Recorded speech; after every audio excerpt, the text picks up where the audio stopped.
Here's a thought. But I say to you, love your enemies and pray for those who persecute you, a profound quote from Matthew 5:44. This quote, nestled in the heart of the New Testament, challenges us to a higher form of empathy and compassion. But what does it truly mean? Today we delve into this verse, peeling back its layers and exploring its depths. First, consider the concept of enemies. This is not a term limited to the battlegrounds or comic book villains. In the context of our daily lives, enemies could be those who have wronged us, those we hold grudges against, or simply those with whom we disagree. This quote encourages us to extend our love to these individuals, a task easier said than done.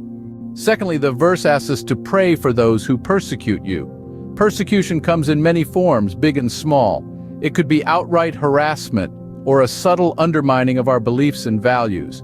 It's a call to respond not with retaliation, but with prayer, the ultimate act of love and forgiveness. Now let's examine this verse from a psychological perspective.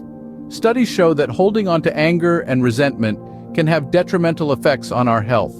By loving our enemies and praying for our persecutors, we release ourselves from the burden of negativity. We're not just doing good for them, we're doing good for ourselves. From a societal perspective, imagine a world where this verse is lived out in its entirety. A world where disagreements and conflicts are met with love and prayer rather than hatred and violence. It's a world that seems utopian, but this verse challenges us to strive for it, nonetheless. To summarize, Matthew 5:44 is a call to radical love and forgiveness.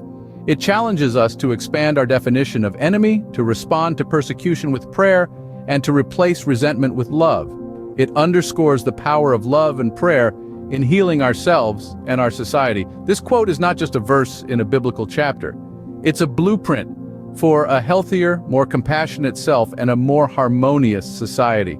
It's a call to action, a challenge, and a beacon of hope all rolled into one. So the next time you find yourself facing an enemy or feeling persecuted, remember Matthew 5:44. Remember to love, to pray, and to let go of the negativity, because in the end, that's where true strength and peace lie.